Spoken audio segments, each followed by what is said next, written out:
Small Gods by Terry Pratchett. Now consider the tortoise and the eagle. The tortoise is a ground-living creature. It is impossible to live near the ground without being under it. Its horizons are a few inches away. It has about as good a turn of speed as you need to hunt down a lettuce. It has survived while the rest of evolution flowed past it by being, on whole, no threat to anyone and too much trouble to eat. And then there is the eagle, a creature of the air and high places, whose horizons go all the way to the edge of the world. Eyesight keen enough to spot the rustle of some small and squeaky creature half a mile away. All power, all control.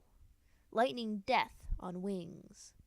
Talons and claws enough to make a meal of anything smaller than it is, and at least take a hurried snack out of anything bigger.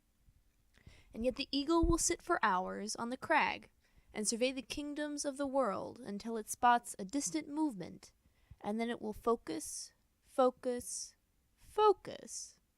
the small shell wobbling among the bushes down there on the desert, and it will leap.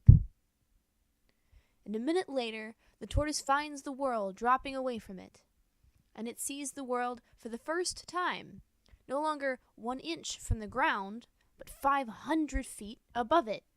And it thinks, "What a great friend I have in the eagle." And then the eagle lets go. And almost always the tortoise plunges to its death. Everyone knows why the tortoise does this.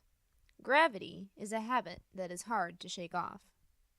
No one knows why the eagle does this. There's good eating on a tortoise, but considering the effort involved, there's much better eating on practically anything else. It's simply the delight of eagles to torment tortoises. But of course, what the eagle does not realize is that it is participating in a very crude form of natural selection.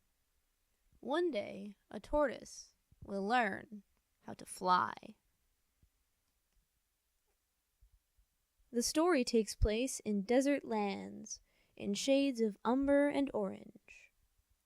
When it begins and ends is more problematic, but at least one of its beginnings took place above the snow line, thousands of miles away in the mountains around the hub. One of the recurring philosophical questions is, does a falling tree in the forest make a sound when there is no one to hear?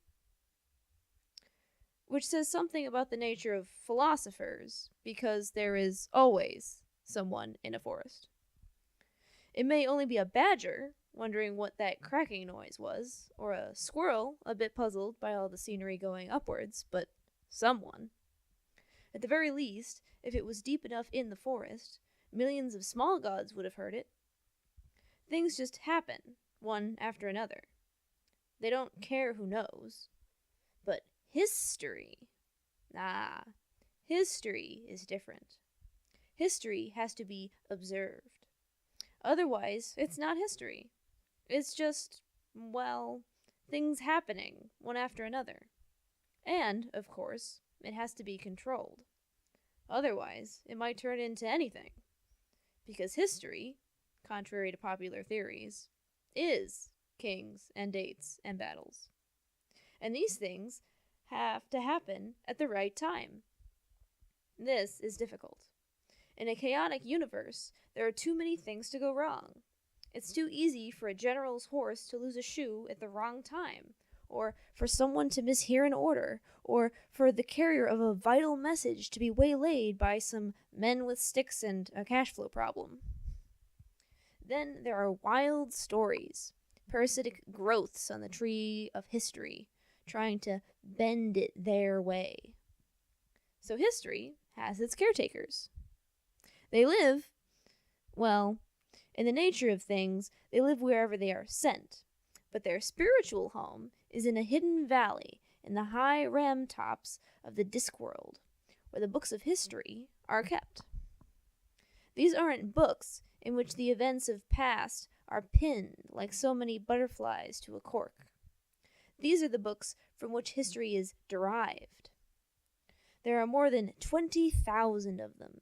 Each one is 10 feet high, bound in lead, and the letters are so small that they have to be read with a magnifying glass. When people say, it is written here. There are fewer metaphors around than people think. Every month, the abbot and 2 senior monks go into the cave where the books are kept. It used to be the duty of the abbot alone, but 2 other reliable monks were included after the unfortunate case of the 59th abbot, who made $1 million in small bets before his fellow monks caught up with him. Besides, it's dangerous to go in alone.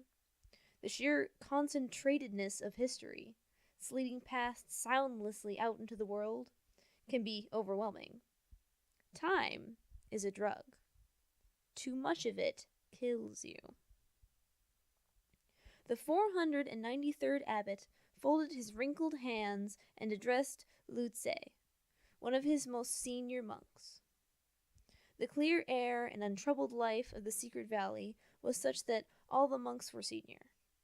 Besides, when you work with time every day, some of it tends to rub off. The place is Omnia, said the abbot, on the Klatchian coast. I remember, said Lutze.